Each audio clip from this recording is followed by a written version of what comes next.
When I look back on those days in New York, I still wonder how life took such unexpected turns. My name is Emily Carter, and I had always believed that life was predictable if you followed the right path: study, work, marriage, family. My husband, Daniel Carter, was my college sweetheart. We got married young, in our mid-20s, and though life was never extravagant, it was comfortable. Daniel worked in the corporate sector, and soon after our marriage, he received an opportunity abroad, a long-term assignment in London. The chance was golden, but it also meant we would be apart for months at a time. I encouraged him to go because I knew how much his career meant to him, but in my heart, I felt the weight of loneliness creeping in even before he boarded the plane. For the first few weeks, everything was fine. We spoke every night on video calls, shared updates, and dreamed about the future. But slowly, the time difference, the long hours, and his busy schedule started interfering with our connection. Calls became shorter, messages less frequent, and the silence in our apartment louder.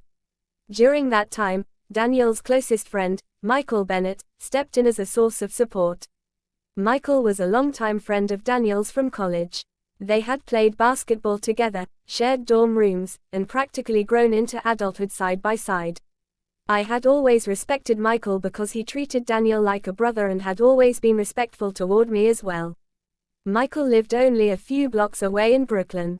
One evening, after noticing how quiet I had been, he called and asked if I wanted company.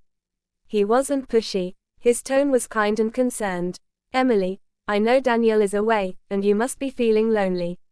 How about dinner? Nothing fancy, just friends catching up." I hesitated but finally agreed. That evening, I went to Michael's apartment. He had cooked pasta, and we sat on his balcony overlooking the city lights. There was nothing inappropriate about the evening, it was simply conversation. He asked about my work at the library, about the neighborhood, about the little things Daniel and I usually shared. I found myself laughing in a way I hadn't in weeks. After that, dinners with Michael became somewhat regular. Sometimes he came over to fix little things around my apartment, things Daniel would have done if he were here. A leaky faucet, a broken lamp, or even helping me carry groceries.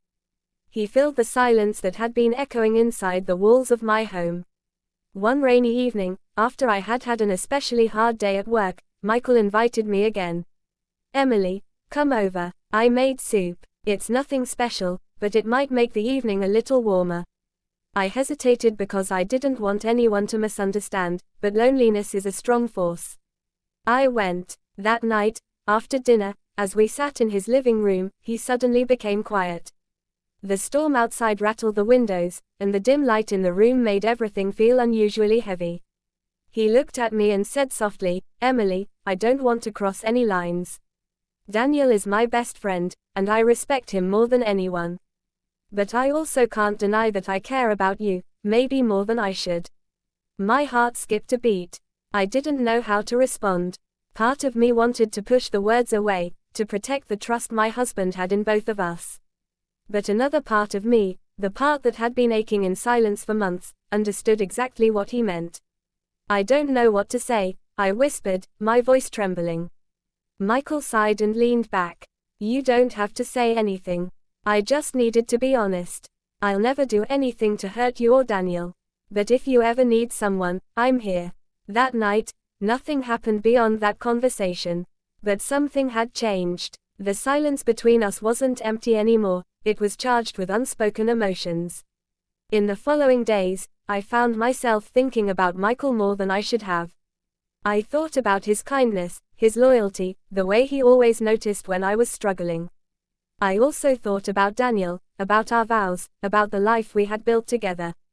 The conflict inside me was exhausting. Weeks later, Daniel called and said he wouldn't be able to return home for another 6 months because his project had been extended. I smiled and told him I understood, but after the call ended, I broke down in tears. That was the night I received a message from Michael, "Are you okay?" I didn't want to answer, but I did. And when he asked if I wanted to come over just to talk, I went. That night became a turning point. We didn't cross any physical boundaries, but emotionally, I felt myself leaning into him more than I should have. He listened, he comforted, and in his presence, the loneliness that had been consuming me eased. Still, guilt ate away at me. I wasn't being unfaithful in the physical sense, but in my heart, I was torn. Wasn't emotional closeness a kind of betrayal too? Months passed in this delicate balance, Michael being my friend, my support, and the unspoken presence that kept me from falling apart. Finally, the day came when Daniel returned. I was nervous, happy, and scared all at once.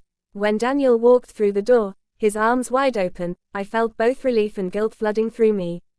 That night, as I sat with my husband, I realized something important.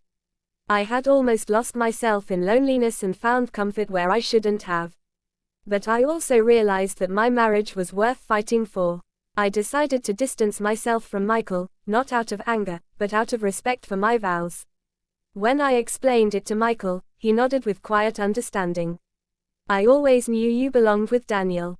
I just wanted to be there for you when you needed someone. Years have passed since then. Daniel and I worked on our relationship, learned to communicate better, and promised never to let distance come between us again.